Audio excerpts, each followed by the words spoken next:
Good day. My name is Dr. Vasudevan or Dr. V. I am a pediatrician and I have prepared a short series of videos to highlight your baby's transition from the womb to the world during the first year of life. Now, I do want to warn you, I am not a replacement for your pediatrician. If I'm not your pediatrician, you definitely need to go to your child's well-child visits. And medicine is constantly evolving. And I don't know when you're watching this, so remember, things may have changed. So, the American Academy of Pediatrics recommends well-child exams throughout your child's life. And during the first year, this highlights some of, this isn't moving. Again, I'm sorry. Let's see. I see it on. Okay, what happened? Yeah, we froze for some strange reason. Let me figure out what. Do you?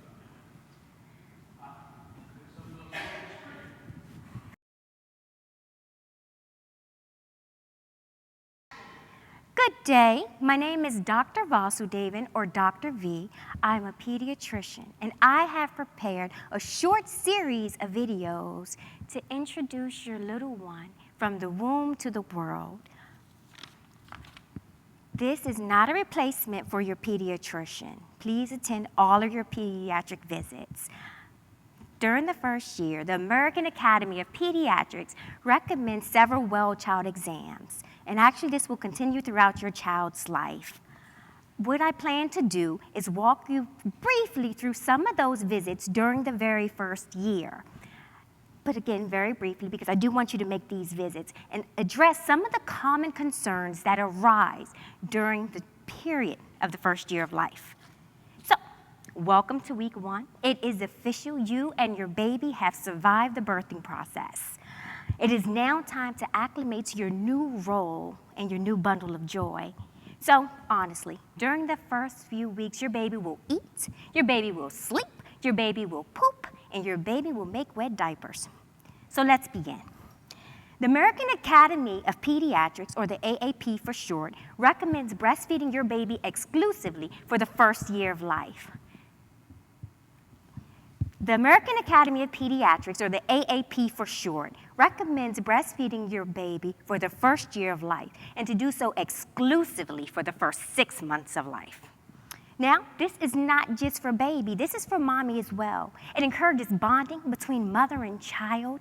It is easily digested for baby as well. It reduces the risk of asthma and allergies.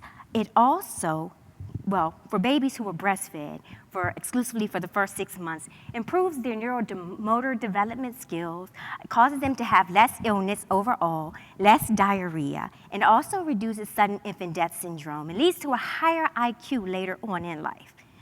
Now, for moms, it helps you return to your pre-pregnancy weight faster, and it also can act as a form of birth control, although I wouldn't recommend doing so exclusively.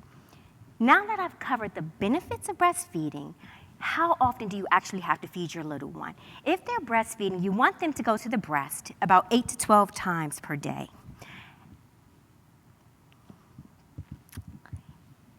And, okay. You want them to go, okay. So, now that I've covered the benefits of breastfeeding, if you do choose to breastfeed your child, you want to have your child go to the breast 8 to 12 times per day. And if by chance you are unable to breastfeed, and remember, the first 2 weeks are going to be the most difficult weeks during this breastfeeding process. If you do choose to feed with formula, you should prepare formula, 1 scoop of formula to 2 ounces of water. And if you are formula feeding, your baby should receive about 2 to 4 ounces every 2 to 4 hours. An important parent point is that your baby should not go longer than 4 hours without receiving a bottle.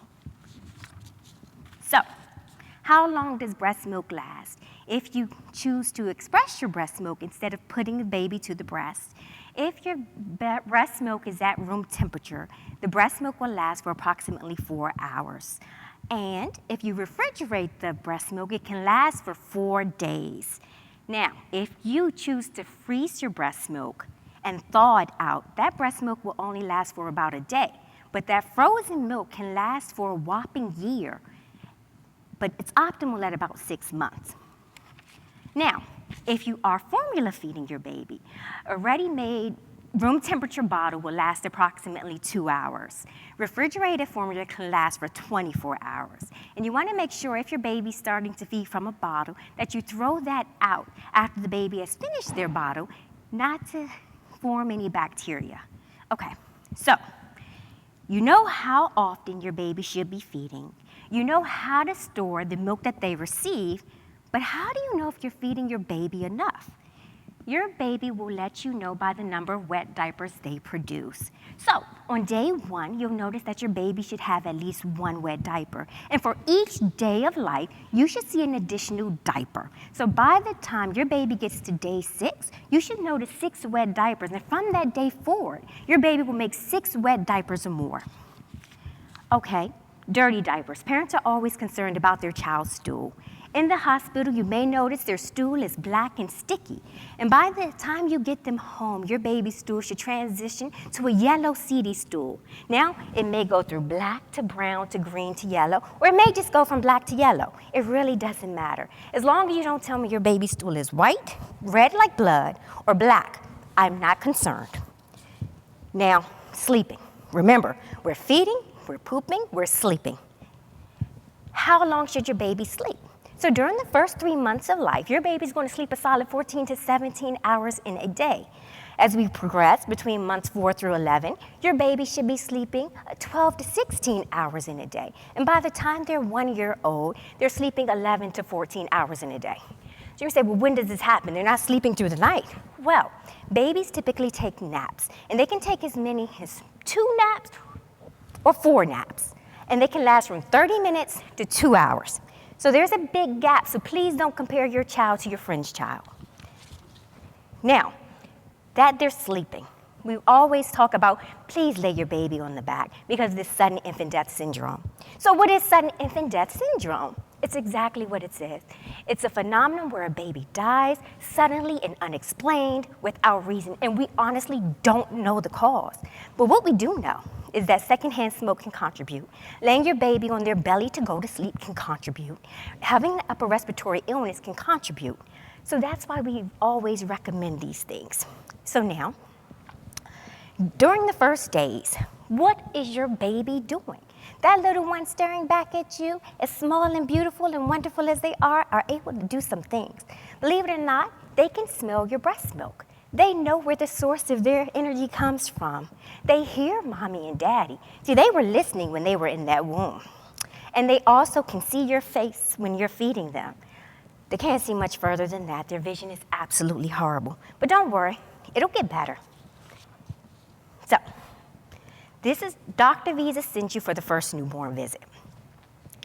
So, during the first week of life, especially if this is child number 1, that's a cut. That's a cut. Was the last slide your cut? Yeah. Or is this the cut? This is the last slide was the cut. So let's go back to the last slide and close that out. Okay. That was the end of the first video. Right. Is that the last slide?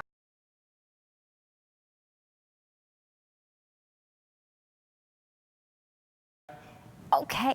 That little one staring back at you is already capable of doing some things. Although your baby has a lot of growing and developing to do, they are able to smell your breast milk. They can hear their parents' voice. Remember, they were listening in the womb. They can see your face when you're feeding them.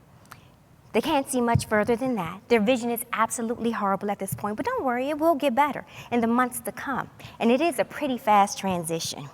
So, I want you to remember, this first week will be a tough week, but now you are prepared and equipped to know how much your baby should be drinking, how much they should be sleeping, and how they should be sleeping. That was great. Now, can you do it at that last bit to the closer camera? That's your closer camera. Okay, that's my closer camera. Do the last. Okay. So now, You know how often your baby should be feeding, how often they should be pooping, how often they should be sleeping. You've made it through week 1. Okay. Okay, thank you.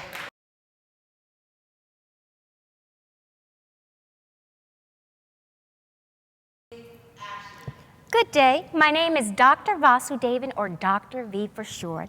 I am a pediatrician, and I have prepared a short series of videos to introduce your new baby from the womb to the world. So, I must give you a warning. This is not a replacement for your pediatrician. You need to attend all of your well child visits, but I do want to give you some information to have you prepared for the year to come. So during that first year of life, and believe it or not, for the years to come, you will have to make visits to the pediatrician's office. The American Academy of Pediatrics, or AAP for short, highlights some important visits as our baby is growing and developing throughout that first year to keep both the parents and the pediatricians aware of what should be occurring during that first year of life. So let's begin. It's official. You made it through the delivery process with your little one. Let's talk about what's to come during that first week. Your baby will be eating, your baby will be sleeping, your baby will be peeping, and your baby will be making wet diapers. So, feeding. The American Academy of Pediatrics recommends that we breastfeed our babies for the first year of life, and to do so exclusively for the first 6 months of life. Now, that's just not for that little baby, that's for you as well, mothers. It allows you to bond and connect with your child. It reduces the risk of spitting up, vomiting. It also allows your babies to have less hospital visits. It reduces the risk of allergies and asthma. Mommies, it also gets you back to your pre-pregnancy weight sooner than you would if you were formula feeding. So now that I've discussed some of the benefits of breastfeeding, let's say we start breastfeeding. How many times does that baby actually need to go to the breast? And remember, the first 2 weeks are going to be your absolute hardest weeks. So during the initial periods, your baby should be going to the breast your baby should be going to the breast 8 to 12 times per day. And if you are formula feeding, your baby should receive between 2 to 4 ounces of formula, and that should occur every 2 to 4 hours. Really. So if you're formula feeding, your baby should receive about 2 to 3 ounces of formula per feed, and that should occur every 2 to 4 hours. And here's an important parent point. During that first month of life, you do not want your child to go more than 4 hours without feeding. Now, beware. During that first 2 weeks of life, your child can lose 10% of their birth weight. Remember, breastfeeding mothers don't have their full milk supply during that first few days of feeding. So babies are equipped to lose up to 10% of their birth weight. They came with a little extra cushion, okay? Now that you made your choice, whether you're going to breastfeed or formula feed, how long does that milk supply actually last? If you are breastfeeding, and again, I say put your baby on the breast, at least for the first 2 weeks to a month, just so your baby doesn't have nipple confusion, but sometimes we just can't do that. So if we have room temperature breast milk, that will last for 4 hours. If we express the breast milk and we put it in the refrigerator, that can last for 4 days. If we choose to freeze our breast milk, once we thaw that milk out, it can last for about a day. Now, I do recommend mothers who do choose to freeze their breast milk, put it in small containers, because once you thaw out that breast milk, it only lasts for a day. And we definitely don't want to waste our good antibodies. Did I mention that's another benefit of breastfeeding? The antibodies that it provides for the babies to help fight disease. Now, how long does your formula last? Because that's important too. If you have fresh formula at room temperature, that can last for a solid 2 hours. If you refrigerate that formula can last for 24 hours. Now, I do have one disclaimer. If you do feed your baby fresh formula, I recommend you throw that formula out after feeding your baby. I know at this point they don't have any teeth for bacteria to live, but as they get older, you can get some bacteria in that bottle, and we want to start with good habits from the beginning. So now, We know how much our baby should be feeding. We know how to store what they're drinking. Now, are we feeding our baby enough? Well, it's pretty simple. On that first day, you should get 1 wet diaper. On day 2, you should get 2 wet diapers. By the time you get to day 6, and as you can see, we're adding 1 wet diaper per day, you should have 6 wet diapers. And from that point forward, you should have at least 6 wet diapers per day. Now, I know parents always are asking about their baby stool. So, in the hospital, it's simple. Starts off black and sticky. By the time we transition to feeding well, our stool should be yellow and seedy. Now, during that process, it may transition from black to brown to green to yellow, and it may not. It's okay either way. I really only need to know if your baby's stool is white. I need to know if it's red like blood, and I need to know if it's black after it has transitioned from being black. Okay? Now, sleeping. It's always on the back. And during the first 3 months, your babies will sleep approximately 14 to 17 hours per day. Okay? From 4 months on, your baby would sleep about 12 to 16 hours per day. And once they're 1 year old, your baby will sleep approximately 11 to 14 hours per day. Okay, so you know how long they're sleeping. Dr. V, my baby does not sleep that long in a day. Well, it's broken down. They may take as few as 2 naps per day or as many as 4 naps per day, which can range anywhere from 30 minutes to 3 hours. So they get the sleep. Again, it's a range, just not how you may want it. So now, I mentioned we want to put our baby to sleep. I mentioned that we want to put our baby to sleep on their back, and that's because of SIDS, or sudden infant death syndrome. And like the name implies, it's when the baby dies suddenly, someone under the age of 1 for unexplained reasons. We don't know what causes it. But we do know that putting a baby to sleep on their belly can increase the risk for sudden infant death syndrome. We know that secondhand smoke can increase the risk. We know that upper respiratory infections can increase the risk. We know that soft bedding can increase the risk. So we want to make sure we have our baby on a nice firm mattress without a lot of soft bedding. We don't want them exposed to secondhand smoke, and we want them on their back. So that little one staring back at you has so much work to do. They have so much growing to do. But at this point, believe it or not, they can smell your breast milk. They also can look at your face while you're feeding them. They can hear your voice. Remember, they were listening in the womb. And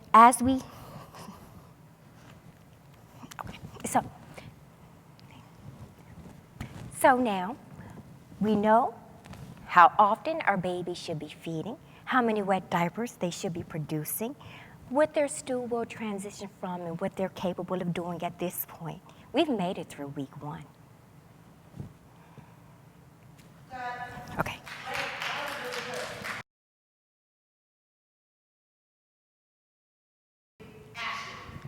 Good day. My name is Dr. Vasudevan, or Dr. V for short. And I have prepared a series of slides to introduce you to the common Dr. V's expectations or common essentials for the first newborn visit or following the newborn visit. So, during the first week of your child's life, or first, let's go. Yeah, I was thinking, I can do that better than that. Okay. Good day. My name is Dr. Vasudevan, or Dr. V for short. I want to introduce you to the absolute essentials for the first few weeks following the birth of your child. So, I know everyone is telling you everything you need to do, what you need to know, especially if this is child number 1. But there are some things that I absolutely need you to know about during that initial period. So 1. A fever. Little ones this age become extremely sick extremely fast. And if your little one is feeling warm, and believe it or not, a parent's touch can determine or detect a fever 80% of the time. So if you feel that little one is warm, I want you to actually take their temperature, and I want a rectal temperature, And if it's 100.4 or more Fahrenheit or 38 degrees Celsius, I need you to take your little one to the emergency department, preferably a pediatric emergency department, because we will need to get some fluid off of that baby's spine just to make sure they don't have a serious infection. It's definitely a risk we need to take. So, I know parents absolutely cringe at the thought of sticking something in their child's bottom. Every time I mention rectal temperature, they look at me as though I said, kill your baby. No, it does not hurt. It is painless. And if it makes you feel better, you can put a little petroleum jelly at the end of the thermometer. And believe it or not, if your baby has not stooled for a couple of days, this is a very good trick to get them to go to the bathroom. So, what do you want to do? First, you want to make sure you don't have that old glass mercury thermometer. I don't think they sell them anymore, I hope not. You want to have a digital thermometer, but you want to label it rectal, because if you have an older child, you don't want to use one thermometer in one child's bottom and the other in the child's mouth, okay? You can either put them on their belly, on your lap, or you can put them on their back. And thanks to my friends at healthychildren.org, I have this beautiful picture to demonstrate how to take a rectal thermometer. And since I have that moment, I do want to tell parents that I definitely recommend healthychildren.org. It is sponsored by the American Academy of Pediatrics, and it's reliable information. I want you to be careful during your child's life about just finding any information on the internet. This is your baby, okay? So these are great examples on how to take this rectal thermometer. And I know they're illustrations, but you can see those kids don't look like they're hurting, okay? Essential number 2, please. Don't give your baby honey during the first year of life. It can cause your baby to have infant botulism. And you're saying, what are you talking about, Dr. V? So toxins from Clostridium can actually cause your baby to become constipated. Your baby can become weak. You notice it with their cry. You notice that their gag isn't there, so they're not eating well. You notice they become floppy, right? You have a limp doll for a baby. Now, doesn't kill your baby, but it can definitely leave them paralyzed. And most babies do recover. But that's not an experience I think any parent wants to have with their little one. So don't do the honey. Now, breastfeeding moms, don't worry.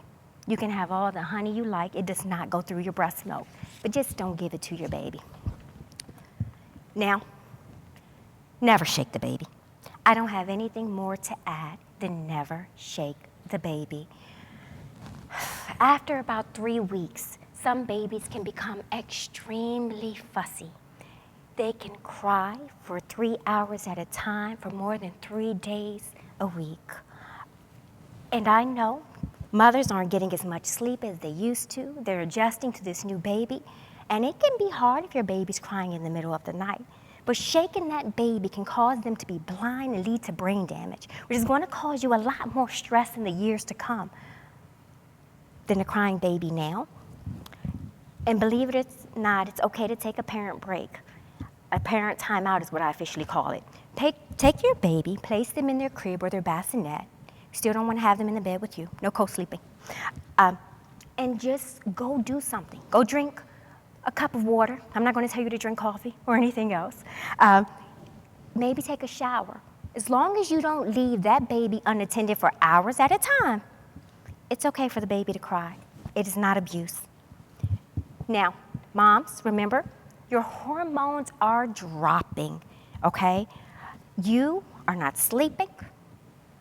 I don't know if you're eating at this point. You have a new baby in the home.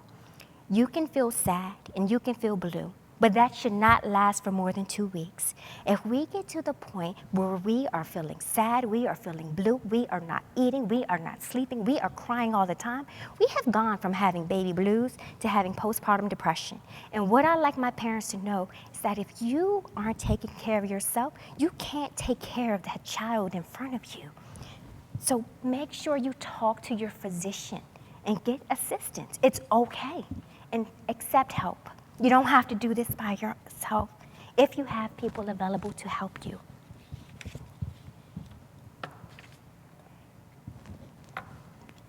Okay, I'm sorry. I didn't give the one line because I didn't realize I was coming up.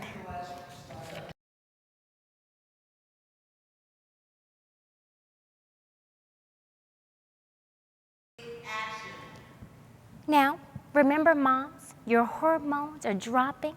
You're not sleeping the way you used to sleep. And you have this new bundle of joy to take care of. And it is completely normal for you to feel a little sad, a little blue for the first 2 weeks of life. However, if you notice that you're starting to cry excessively, you're still feeling sad and blue, you don't want to eat, you don't want to sleep, and it's been more than 2 weeks, then you may have postpartum depression and you want to speak to your physician about it. Remember, you have this new bundle of joy to take care of. So, let's do a recap, going through Dr. V's essentials following that newborn exam.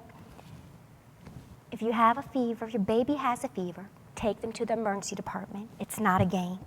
Don't feed that child honey, okay? Never shake the baby. It's never that serious. And if you need help, get help. It's okay.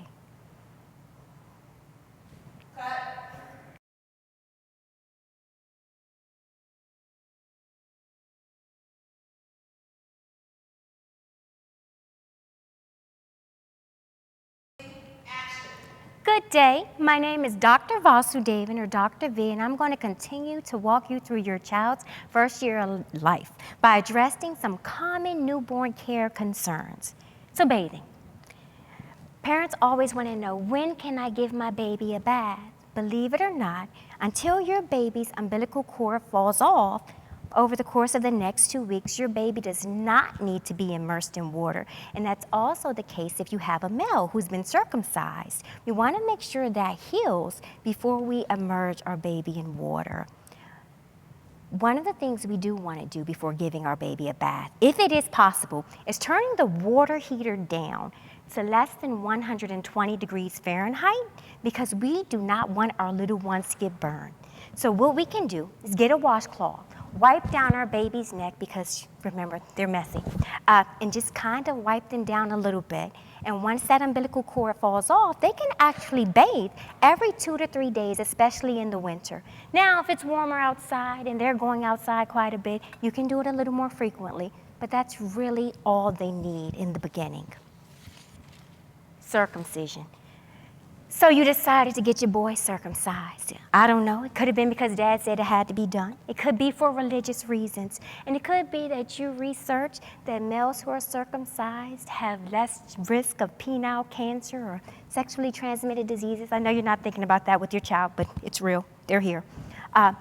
What do you want to do with your child's penis? You actually just want to get a piece of gauze.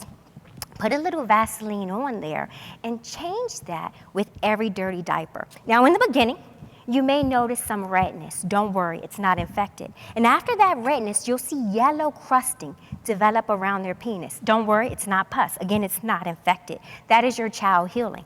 And once you notice that yellow is gone away, the redness is completely gone, and your baby's umbilical cord has fallen off, your little boy is ready for his bath. So, we know when our babies can bathe, and we know how to take care of our little ones' private area.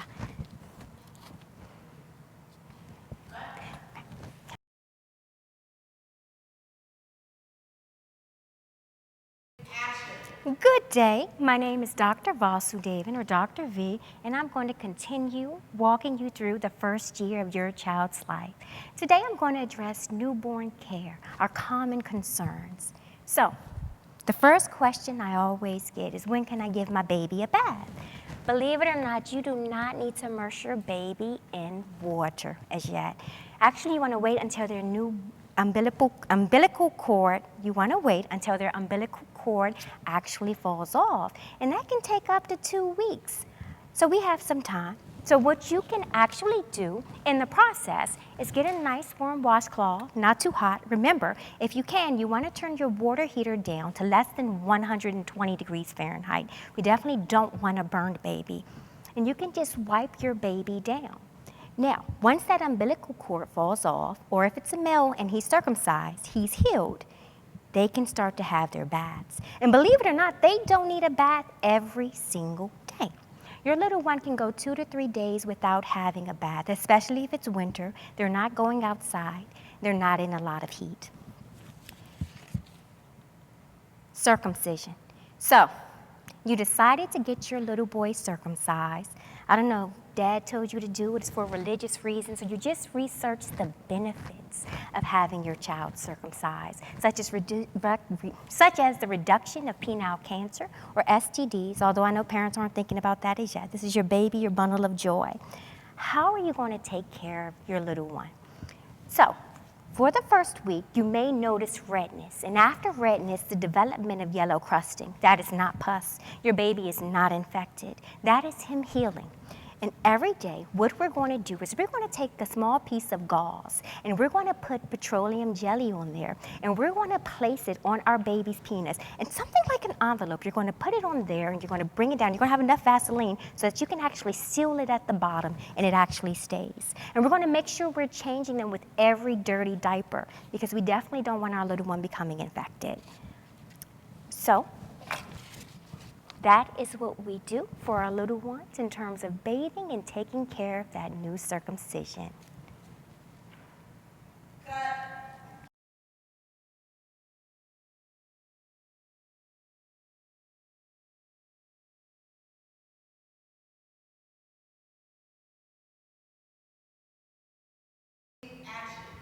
Good day.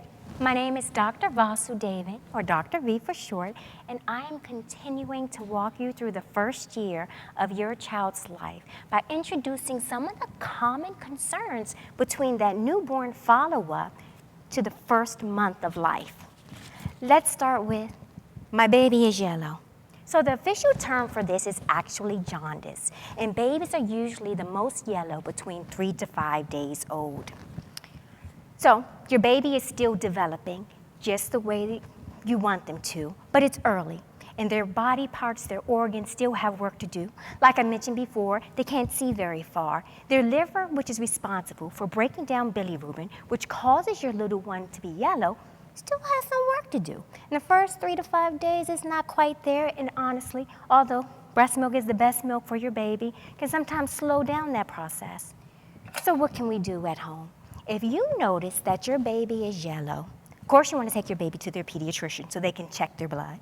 We don't want to stick your babies all the time. We don't do it on purpose. We only do it because we feel we need to. But at home, some things you can do. If you have a nice window where the sun is shining through, I want you to take a nice chair and go rock your baby in that sunlight. That's going to help break that bilirubin down so that it comes out in their wet and dirty diapers, because that's how we get rid of our bilirubin. Now, let's say it's a cloudy day. There is no sunlight, but you still have this yellow baby. You can get a nice bright light and go sit with your baby under the light, and that should also help to break down some of that bilirubin. Dr. V, my baby has white spots in his mouth. So, your baby's mouth is warm, it's dark, it's wet, and it is a playground for yeast. Like I mentioned before, they don't have their teeth as yet to kind of help that bacteria grow. You didn't do anything. Go take your doctor to their pediatrician, and they will give you a medication to get rid of that yeast, okay? You didn't do anything. You're still a good parent.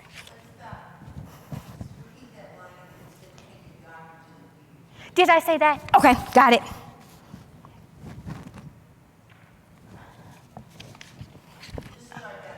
Okay. So, if your baby has white spots in their mouth, just take your baby to the pediatrician. They will give you a medication for it. So, my baby has a stuffy nose. Do they already have a cold? Not necessarily. For the first 8 weeks of your baby's life, they can just be congested, and there is absolutely nothing in the world you need to do for it, unless you notice they're having trouble eating or sleeping. If that is the case, all you need to do is to get some good old-fashioned nasal saline drops. Put 2 to 3 drops in each of their nostrils, and no, you don't need that blue bulb suction they sometimes send you home from the hospital with. That will actually loosen up the secretions in their nose, and their baby will swallow them, okay? So don't worry, your baby's not sick. My baby has discharge coming from their eyes. Do they have an eye infection? Your baby likely has lacrimal duct stenosis. Okay, What's that?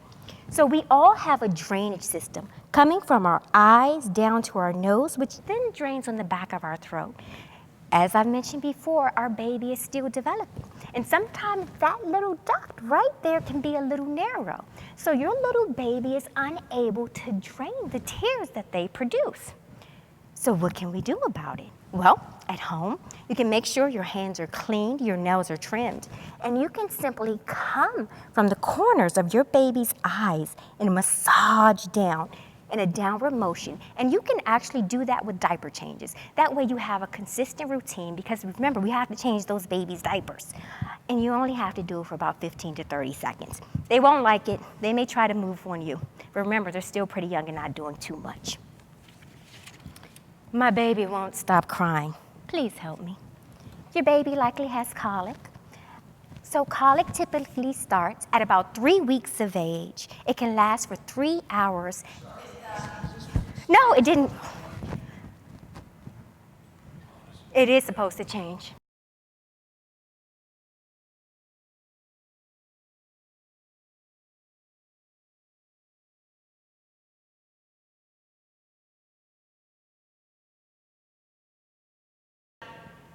My baby won't stop crying, Dr. V. Please help me. Well, if your baby is healthy, your baby likely has colic. Colic is when a baby cries at least 3 days a week for at least 3 hours at a time and starts about 3 weeks of age. Before we assume your child has colic, we have to make sure, did we change their diaper? Did we feed them? Did we make sure they didn't give us any signs or symptoms of being ill? Sometimes you can also check to make sure a little piece of hair hasn't wrapped around their toes and you don't see anything sticking in their eyes. But once we've done those things and we see this pattern and this routine, we call it colic. And now it's time for you to go to work. So what do we do with our little ones? Well, one of the things we can do is swaddle our babies. We swaddle our babies because it makes them feel nice and warm and cozy like they did when they were in their mother's womb. We get up and we walk our babies. We have to do what we have to do to calm our little ones. We can get a stroller out and just start pushing that baby around the house. If it's a nice day, we can even go outside. If we have a swing, we can think about putting our little one in there, more so a vibrating chair. They like the vibration. Sometimes you may just have to get in your car and go for a good old-fashioned ride. But like I said before, no matter what, no matter how tiring it may be, we're never going to shake the baby. We can't put that baby down. Take our parent time, go grab us something to drink, eat a meal, but we're going to go back in there and pick up where we left off. I'll say it one more time. Never shake the baby.